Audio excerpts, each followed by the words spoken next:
wabarakatuh. Salam sejahtera dan salam sehat untuk kita semua. Syukur alhamdulillah kembali saya Fani Patricia dapat menjumpai Anda Bapak dan Ibu dalam topik perbincangan yang luar biasa. Dan tentu saja saya tidak sendiri, untuk itu pada momen kali ini kami ingin kembali menyapa kepada Kepala BPKAD Provinsi Jawa Timur Bapak Insinyur Dr. Aris Mukyono MTMM. Selamat malam Bapak. Selamat malam. Apa kabar? Alhamdulillah sangat sehat sekali. Nah, luar biasa dan nampak semangat ya. Dan tidak sendiri, juga turut hadir di sebelah kiri saya yaitu Kepala Bagian Keuangan dari RSUD Haji Provinsi Jawa Timur, Ibu Hajah Winda Lucia SEMkes. Assalamualaikum Ibu, apa kabar? Waalaikumsalam warahmatullahi wabarakatuh. Alhamdulillah luar biasa hari ini, sehat. Alhamdulillah, dan tentu saja juga hadir di sebelah kiri dari Bapak Kaban yaitu Bapak Agung selaku staf ahli BPKAD. Selamat malam Pak Agung. Selamat malam. Baik, nah lengkap sekali pada momen kali ini kita akan berbincang dengan beliau yang telah hadir. Dan tentu saja pada momen perbincangan malam hari ini kita berbicara mengenai apa saja fungsi dan juga diseminasi Raperda Jawa Timur tentunya tentang pengelolaan keuangan daerah. Seperti yang telah kita ketahui bersama bahwa BPKAD atau Badan Pengelolaan Keuangan dan Aset Daerah ini merupakan lembaga yang bertanggung jawab atas manajemen keuangan dan juga aset daerah di tingkat pemerintah daerah. Nah, fungsi dari BPKAD sendiri adalah tentang perencanaan, pengelolaan, pelaksanaan, dan pengawasan keuangan dan juga aset yang dimiliki oleh pemerintah daerah. Tentunya memiliki tujuan di mana untuk menciptakan pengelolaan keuangan yang efektif dan transparan guna mendukung pembangunan dan juga pelayanan publik. Tentu saja ini menjadi topik yang sangat bagus sekali untuk kita bahas pada momen kali ini, di mana pengelolaan keuangan daerah itu seperti apa sih yang akuntabel? Nah, untuk itu langsung saja saya akan berbincang dengan Bapak Aris. Tentunya pada momen kali ini juga Bapak, tadi saya sedikit spill begitu ya fungsi dan juga tugas BPKAD dalam pengelolaan keuangan daerah. Namun, dalam menjalankan perannya sebagai bendahara daerah, yang menjadi dasar aturan dalam pengelolaan keuangan daerah sendiri ini apa nih Pak Aris? Baik, terima kasih. Jadi sesuai dengan peraturan Gubernur tahun 21 nomor 80 tentang BPKAD, ada dua tugas yang utama. Yang satu melakukan pengelolaan keuangan, yang kedua adalah melakukan pengelolaan aset. Dalam rangka pengelolaan keuangan daerah, maka kita ada dasarnya. Kalau mengacu pada aturan, ada peraturan pemerintah nomor 12 tahun 2019 tentang pengelolaan keuangan daerah, dan itu ditindaklanjuti oleh Permendagri 77 tahun 2020 terkait dengan pedoman teknis pengelolaan keuangan daerah. Jadi mengelola keuangan daerah itu ada pedomannya secara teknis.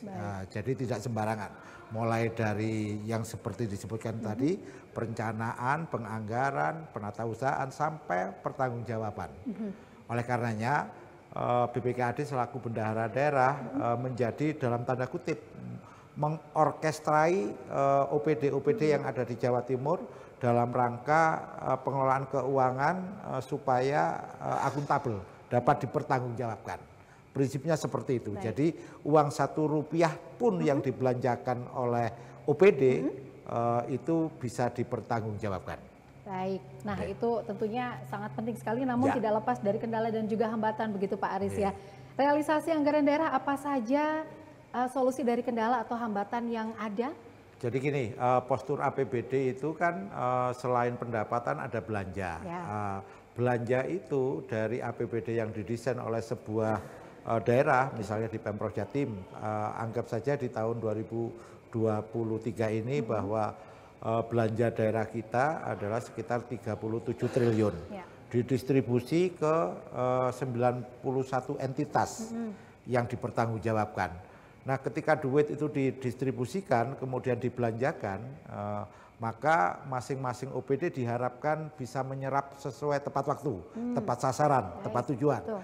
Tetapi dalam kenyataannya biasanya ada OPD-OPD yang mengalami hambatan teknis. Tiba-tiba proses lelangnya gagal sampai 2 kali. Tiba-tiba ketika pelaksanaan ada banjir bandang. Ketika melakukan sesuatu kegiatan ada huru-hara. Nah, itu menyebabkan realisasi penyerapan APBD kita menjadi terhambat. Solusinya seperti apa? Maka solusinya selaku bendahara daerah tiap 2 minggu biasanya di internal kami mencoba melihat progresnya ini sudah sampai berapa persen. Karena di pedoman APBD itu ada aturannya. Misalnya di triwulan pertama, harus 20% misalnya itu. Ini berapa ini? Tertinggal 15%, tertinggal 5%. Maka strateginya apa? Kita bisa koordinasi kepada UPD yang mengalami penyerapan realisasi itu kecil. Maka kita bisa paling tidak secara lisan saya bisa ngepel kepada kepala dinasnya. Mas bro, ini kenapa kok kecil ini? Gitu. Itu yang dilakukan oleh BPKD selaku bendahara daerah agar realisasi APBD bisa berjalan sesuai dengan tepat waktu, tepat tujuan, dan tepat sasaran. Baik.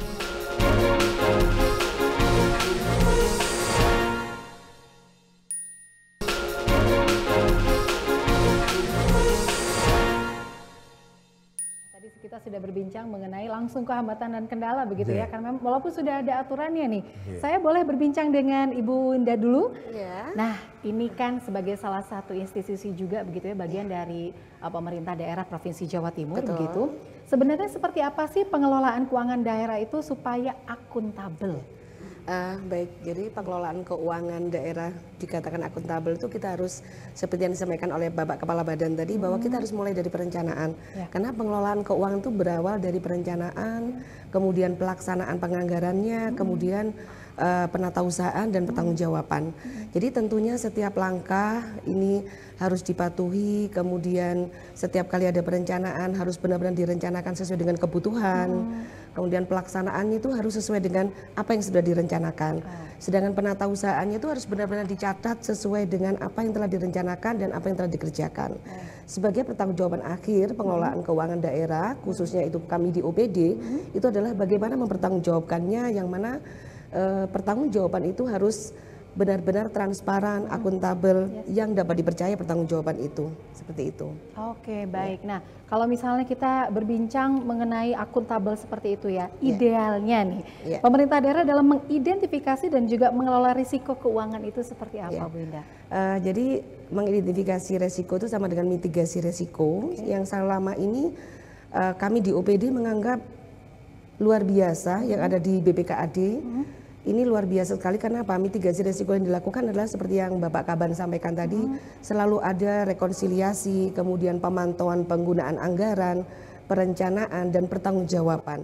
Jadi dari setiap langkah dalam pengelolaan keuangan memang harus ada evaluasi. Nah, evaluasi ini yang telah dilakukan oleh BPKAD dalam hari ini adalah sebagai bendahara umum daerah, yang mana merupakan harus bertanggung jawab kepada OPD-OPD yang lain. OPD itu harus juga patuh kepada BPKAD, yang mana waktunya rekonsiliasi dilakukan tepat waktu, perencanaan harus benar dan sesuai dengan kondisi OPD-nya. Kemudian apabila pertanggungjawaban keuangan juga harus tepat waktu, seperti itu.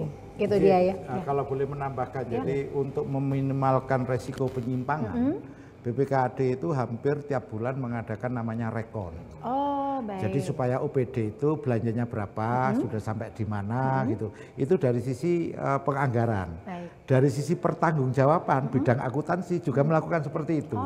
Jadi betapa rigidnya sebetulnya kita melakukan bahwa duit Rp1 pun nggak boleh diselewengkan.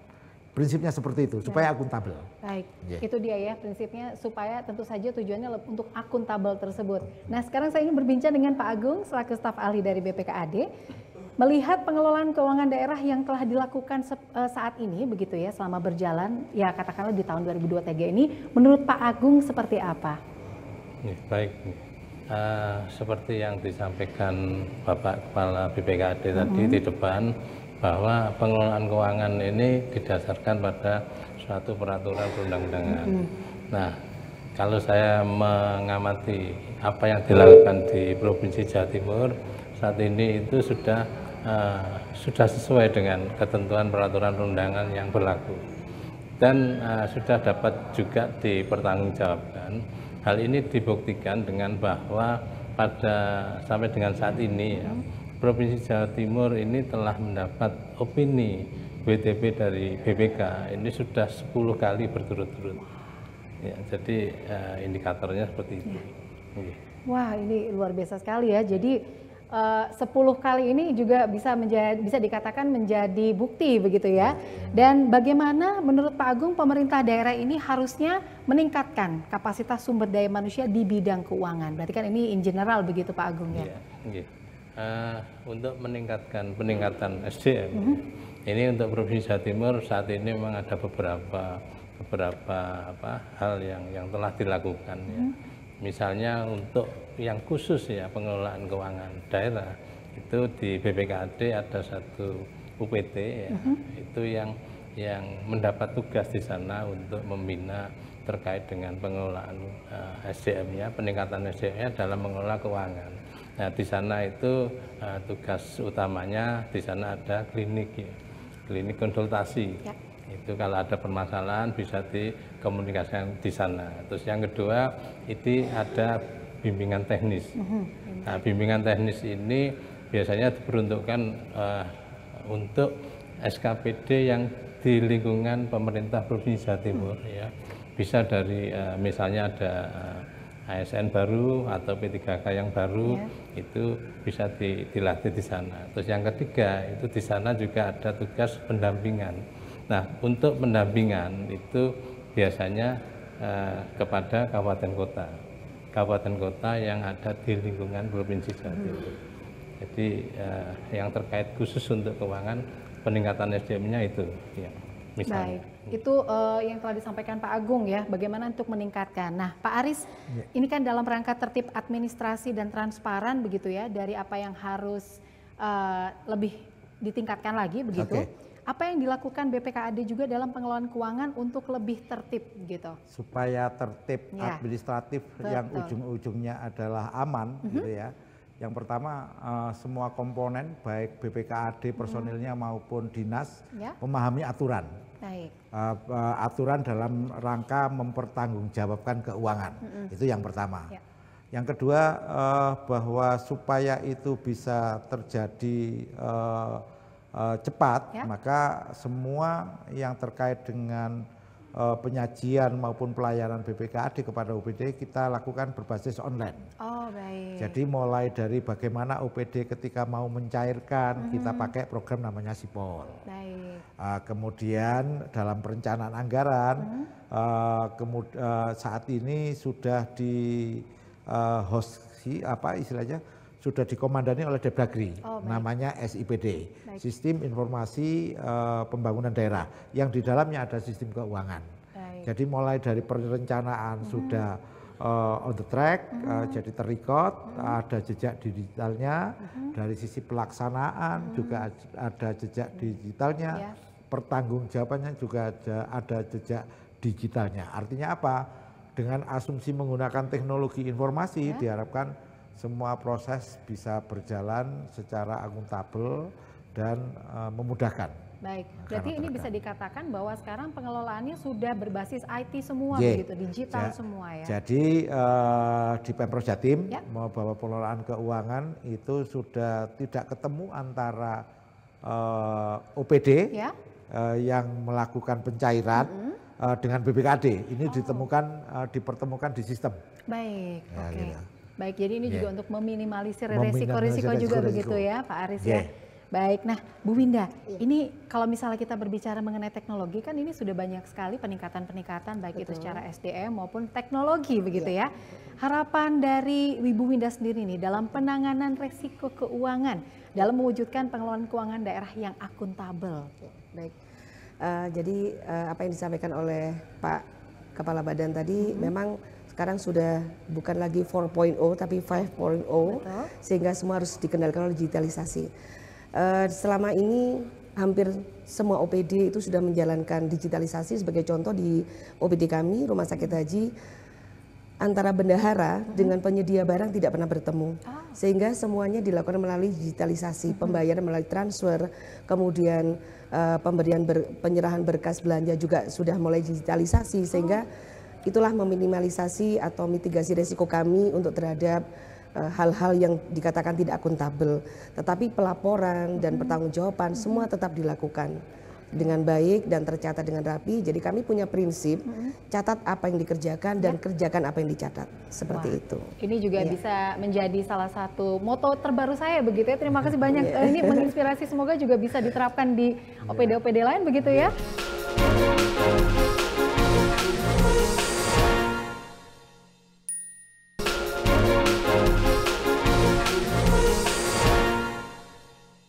Luar biasa. Dan saya terakhir ke Pak Agung begitu. Pengelolaan keuangan daerah ini bagaimana sih yang akuntabel yang bisa berkontribusi pada pencapaian pembangunan dan juga peningkatan kesejahteraan masyarakat, Pak Agung? Jelas ya. Dengan pengelolaan keuangan yang akuntabel itu sudah dapat dipastikan itu nanti akan mendukung misalnya ya terkait dengan belanja. Di APBD kan ada pendapatan, ada belanja dan pembiayaan. Terkait dengan belanja misalnya, kalau belanjanya ini prosesnya itu sudah sesuai ketentuan, ya terus dapat dipertanggungjawabkan atau akuntabel, itu nanti pada akhirnya akan meningkatkan pertumbuhan ekonomi yang ada di Jawa Timur. Baik, wah ini terima kasih luar biasa. Dan terakhir juga ini saya berbincang dengan Pak Aris, pertanyaan terakhir, apakah BPKAD dalam pengelolaan keuangan daerah ini mungkin akan ada inovasi-inovasi baru lagi?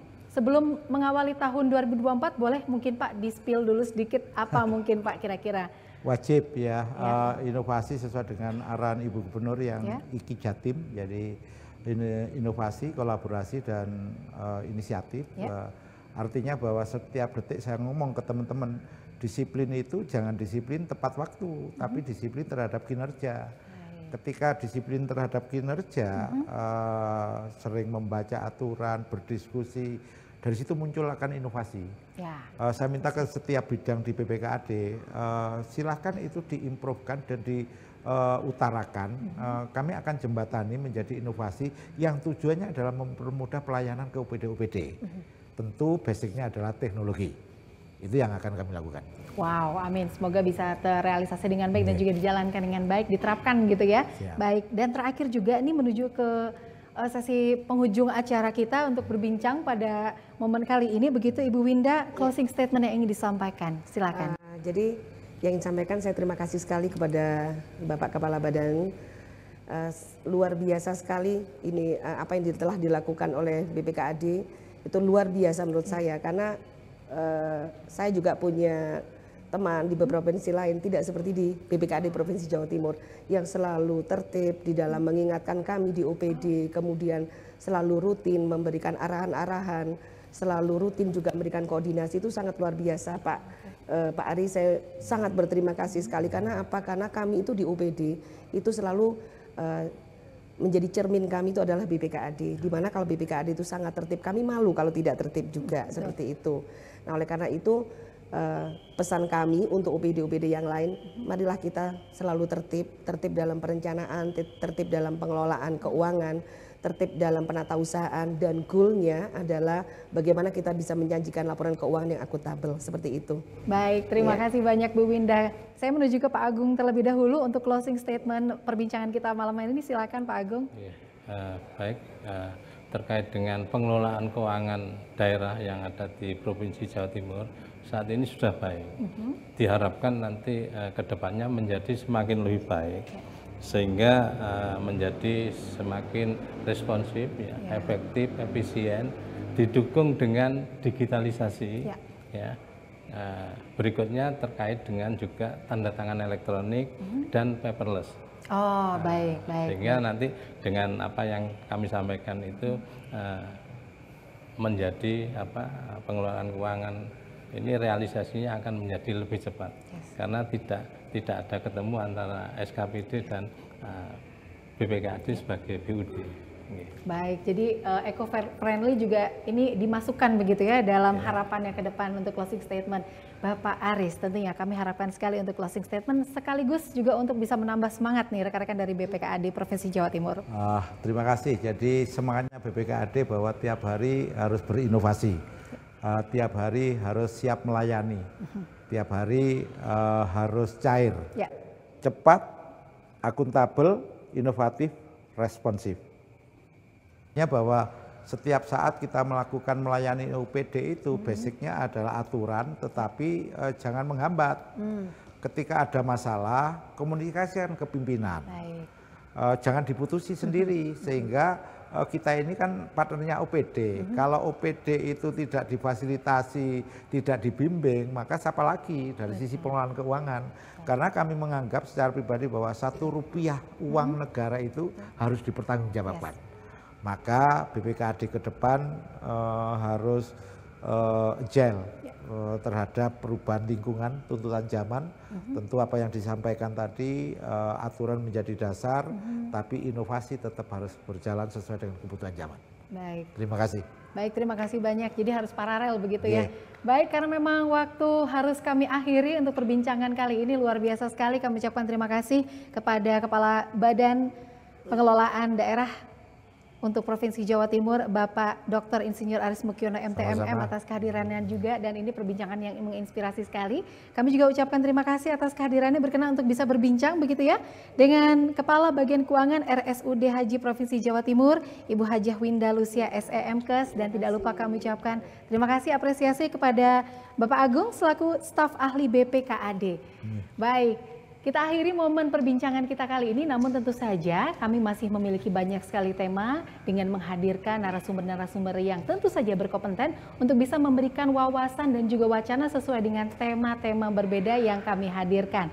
Kami ucapkan terima kasih sekali lagi, semangat selalu untuk kita semua, dan sekali lagi Bapak dan Ibu, untuk program ini tentu saja dipersembahkan oleh BPKAD Provinsi Jawa Timur untuk Anda demi kemajuan dan juga peningkatan SDM kita bersama. Terima kasih, dan tentu saja kita akan akhiri dengan semangat kebanggaan atau jargon kebanggaan Jawa Timur, yaitu optimis Jatim bangkit, Jatim bangkit terus melaju. Akhir kata, saya Fani Patricia pamit undur diri. Terima kasih, salam sehat selalu. Wassalamualaikum warahmatullahi wabarakatuh. Waalaikumsalam warahmatullahi wabarakatuh.